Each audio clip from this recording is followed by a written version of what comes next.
বিষয়ে কিছু বক্তব্য দিয়েছি যে জনপ্রশাসনে যেভাবে বদলি পদায়নগুলো হচ্ছে সেটা আসলে কিসের ভিত্তিতে হচ্ছে, সেক্ষেত্রে নিরপেক্ষ এবং যোগ্যতার ভিত্তিতে পদায়ন হচ্ছে কিনা। কারণ আমরা বিভিন্ন জায়গায় দেখতে পাচ্ছি, শুনতে পাচ্ছি যে প্রশাসনের বিভিন্ন ভাগ বাটোয়ারা হচ্ছে।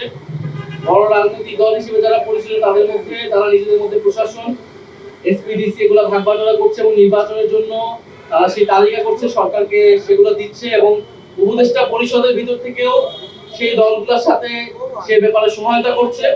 বলে এভাবে চললে সরকার নিরপেক্ষতা প্রশ্নবিদ্ধ হবে। তত্ত্বাবধায়ক সরকারের না, বরং তত্ত্বাবধায়ক সরকারের মতো যাতে আচরণ করে অর্থাৎ নিরপেক্ষ ভাবে সেই বিষয়ে বলা হয়েছে। তত্ত্বাবধায়ক সরকারের বিষয়টা কিন্তু জুলাই সনদের আওতাধীন। সেই বিষয়ে ঐকমত্য কমিশনে আলোচনা হয়েছে তত্ত্বাবধায়ক সরকার কিভাবে গঠিত হবে এবং কোন প্রক্রিয়ায় গঠিত হবে, সেখানে নোট অফ ডিসেন্টের বিষয়টা আছে। ফলে তত্ত্বাবধায়ক সরকার জুলাই সনদে আসবে, গণভোটের পরে এই বিষয়ে আসলে চূড়ান্ত হওয়া সম্ভব। এর আগে তত্ত্বাবধায়ক সরকার যাওয়ার কোন ধরনের আসলে সুযোগ নেই। ফলে এই কথা যদি বলে থাকে যারা, তাদের কোন ধরনের দুরভিসন্ধি রয়েছে। আমরা ডক্টর মোহাম্মদ ইউনূস বা এই উপদেষ্টা পরিষদ আমরা মনে করি যে তারা সংস্কার বিচার প্রক্রিয়ার মাধ্যমে নির্বাচন করাটা তাদের দায়িত্ব, সেই কমিটমেন্ট নিয়েই তারা কিন্তু সরকার গঠন করেছে। তবে তাদের বিরুদ্ধে যে অভিযোগগুলো আছে সেই অভিযোগগুলো যাতে তারা বিবেচনা করে নিজেদেরকে পুনর্গঠন করে নেয়, উপদেষ্টা পরিষদের দক্ষতা যাতে বৃদ্ধি করা হয় সে বিষয়ে আমরা বলেছি। ছাত্র উপদেষ্টাদের বিষয়ে যেটা বারবার বলা হয়, তারা কোনো দলের প্রতিনিধি হিসেবে কিন্তু সরকারে নেই, গণ অভ্যুত্থানের প্রতিনিধি হিসেবে সরকারে রয়েছে। ফলে অন্য উপদেষ্টারা যেরকম ছাত্র উপদেষ্টারাও সেরকম। ছাত্র উপদেষ্টাকে যদি কোনো নির্দিষ্ট দলের প্রতিনিধি বা সংশ্লিষ্ট হিসেবে দেখা হয়, অন্য অনেক উপদেষ্টাদেরও বিভিন্ন দলের সাথে সংশ্লিষ্ট রয়েছে, রাজনৈতিক সাবেক ব্যাকগ্রাউন্ড রয়েছে। ফলে সেই বিষয়গুলো সরকারকে বিবেচনা করতে হবে। কারণ সরকার যখন গঠিত হয়েছিল বিভিন্ন দলের রেফারেন্সে কিন্তু এই উপদেষ্টা পরিষদ গঠিত হয়েছে এবং তারা এই সরকারের ঠাঁই পেয়েছে। ফলে উপদেষ্টা পরিষদ পুনর্গঠন করতে হলে শুধু ছাত্র উপদেষ্টা নয়, অন্য যে উপদেষ্টাগুলো রয়েছে আমরা প্রধান উপদেষ্টার কাছে সেই নামগুলো আমরা বলেছি যে কারা কারা কোন কোন দলের সাথে সংশ্লিষ্টতা রয়েছে বা প্রশাসনের ভাগ বাটোয়ারার সাথে জড়িত আছে। ফলে সার্বিকভাবে এটা বিবেচনা করতে হবে।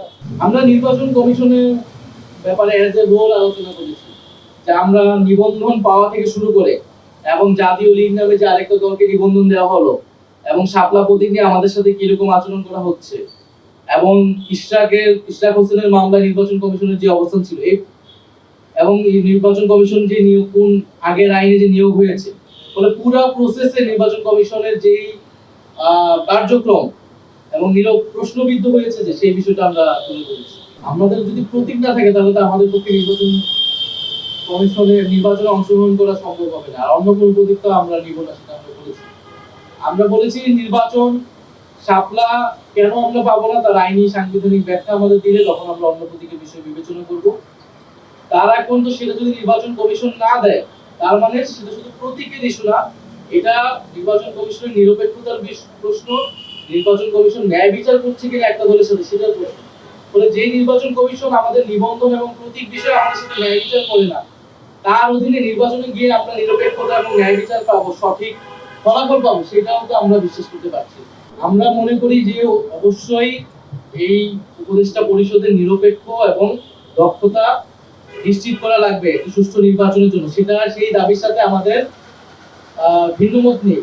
কিন্তু এই উপদেষ্টা পরিষদ পুরো পরিবর্তন করে তত্ত্বাবধায়ক সরকার নিয়ে আসায় এইটার আসলে সুযোগও নেই আইনগতভাবে। কারণ তত্ত্বাবধায়ক সরকারের বিষয়টাই পুরো জুলাই সনদের অধীনে আওতাভুক্ত আছে। যদি তত্ত্বাবধায়ক সরকার আপনি গণভোটের আগেই সেটাকে বাস্তবায়ন করতে চান তাহলে নির্বাচন কমিশনও পুনর্গঠন করতে হবে জুলাই সনদের আইন অনুযায়ী বা সেখানকার ঐকমত অনুযায়ী।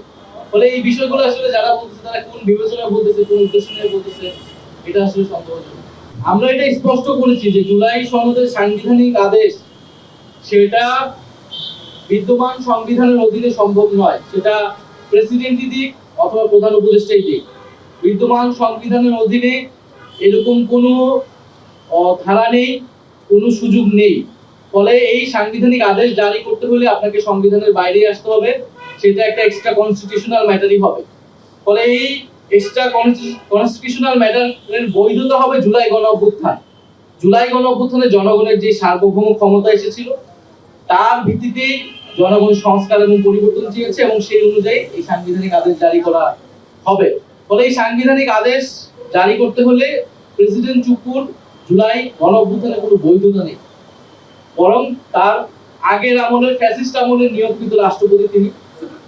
এই বৈধতা একমাত্র এই মুহূর্তে সরকারের ভিতরে ডক্টর মোহাম্মদ ইউনূসের আছেন। ফলে ওনাকেই এই আদেশটা জারি করতে হবে, পরবর্তী গণভোট এবং পরবর্তী যে সংস্কার পরিষদ হবে এবং সংসদ হবে তার মাধ্যমে পুরো বিষয়টা রেক্টিফাই হবে।